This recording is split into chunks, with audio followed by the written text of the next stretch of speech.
नमस्कार दोस्तों, आज हम फिर आपको लेके आए हैं एक और सच्चाई के ऊपर। ये महाराणा प्रताप के बारे में कुछ जानकारी देते हुए आपको।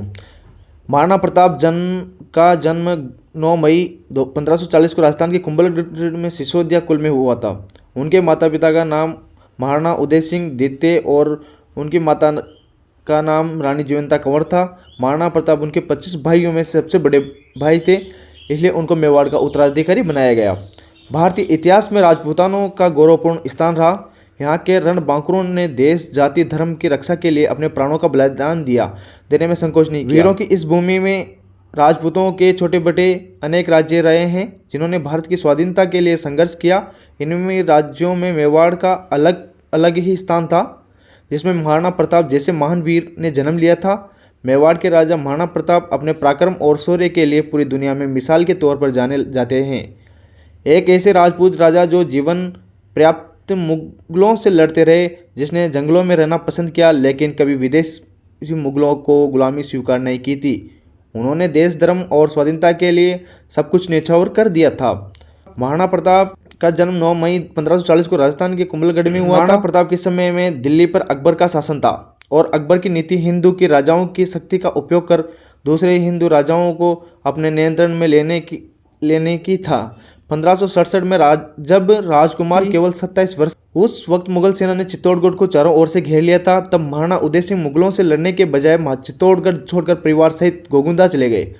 महाराणा प्रताप फिर से चित्तौड़गढ़ जाकर मुगलों से सामना करना चाहते थे, लेकिन उनके परिवार ने चित्तौड़गढ़ जाने से मना कर दिया। गोगुंदा में रहते हुए महाराणा उदय सिंह और उसके विश्व पात्रों ने मेवाड़ की अस्थायी सरकार बना ली थी। 1572 में महाराणा उदय सिंह अपने पुत्र प्रताप को महाराणा का खिताब दिया। उसके बाद उनकी मृत्यु हो गई। वैसे महाराणा उदय सिंह अपने अंतिम समय में अपनी प्रिय रानी भटियानी के पुत्र जगमाल सिंह को राजगद्दी पर बिठाना चाहते थे। प्रताप ने अपने पिता की अंतिम इच्छा के अनुसार उसके सौतेले भाई जगमाल को राजा बनाने का निश्चय किया, लेकिन मेवाड़ के विश्व पात्र चुंडावत राजपूतों ने जगमाल सिंह को राजगद्दी छोड़ने को बाध्य कर दिया। तब जगमाल सिंह ने बदला लेने के लिए अजमेर जाकर अकबर की सेना में शामिल हो गया और उसके बाद उसको जहाजपुर की जागीर मिल गई। इसके दौरान राजकुमार प्रताप को मेवाड़ के 54वें शासक के साथ महाराणा का खिताब मिला। 1572 में प्रताप सिंह मेवाड़ के महाराणा बन गए थे, लेकिन वो पिछले 5 सालों में चित्तौड़गढ़ नहीं गए थे। महाराणा प्रताप को अपने पिता के चित्तौड़गढ़ को पुनः देख बिना मौत हो जाने का बहुत अफसोस था। अकबर ने चित्तौड़गढ़ पर तो कब्जा कर लिया था, लेकिन मेवाड़ का राज अभी भी उससे बहुत दूर था। अकबर ने कई बार अपने दूतों को महाराणा प्रताप से संधि करने के लिए भेजा, लेकिन महाराणा प्रताप ने संधि प्रस्ताव को ठुकरा के दिया। 1573 में संधि प्रस्तावों को ठुकराने के बाद अकबर ने मेवाड़ को बाहरी राज्यों से संपर्क तोड़ दिया और मेवाड़ के सहयोगी दलों को अलग थलग कर दिया। महाराणा प्रताप ने मुगलों से सामना करने के लिए अपनी सेना को अरावली की पहाड़ियों पर भेज दिया। महाराणा युद्ध उस पहाड़ी इलाके में लड़ना चाहते थे जहाँ मेवाड़ की सेना थी, क्योंकि मुगल सेना पहाड़ी इलाकों में युद्ध लड़ने का बिल्कुल भी अनुभव नहीं था। पहाड़ियों पर रहने वाले भील भी राणा प्रताप की सेना के साथ हो गए। महाराणा प्रताप खुद जंगलों में रहने लगे ताकि वह जान सकें कि स्वतंत्रता और अधिकारों को पाने के लिए कितना दर्द सहन पड़ता है। उन्होंने पत्तल पर भोजन किया, जमीन पर सोए और ढाड़ी नहीं बनाई। दरिद्रता के दौर में वो कच्ची झोंपड़ियों में रहते थे जो मिट्टी और बांस की बनी हुई। 18 जून 1576 को महाराणा प्रताप के 20,000 और मुगल सेना के 80,000 सैनिकों के बीच हल्दीघाटी का युद्ध शुरू हो गया। उस समय मुगल सेना की कमान अकबर के सेनापति मान सिंह ने संभाली थी। महाराणा प्रताप की सेना मुगलों की सेना को खदेड़ रही थी। महाराणा प्रताप की सेना में झालामान, रोडिया भील, रामदास राठौड़ और हाकिम खां सूर जैसे शूरवीर थे।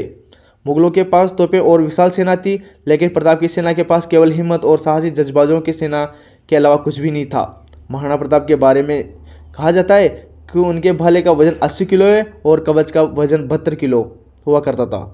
इस तरह वह भाला, कवच, ढाल और तलवारों को मिलकर कुल 200 किलो वजन साथ लेकर युद्ध करते थे। इतिहासकार कर्नल टोड ने हल्दी घाटी के युद्ध को मेवाड़ के त्रम पल्लों की संज्ञा दी थी। इस युद्ध में महाराणा प्रताप का स्वामी, भक्त एवं प्रिय घोड़ा चेतक मारा गया। हल्दी घाटी के युद्ध में पराजय के बावजूद महाराणा प्रताप की यश और कीर्ति में कोई कमी नहीं आई, बल्कि हल्दी घाटी के इस युद्ध ने समूचे भारत के स्वाधीनता प्रेमियों के लिए पूजनीय क्षेत्र बना दिया।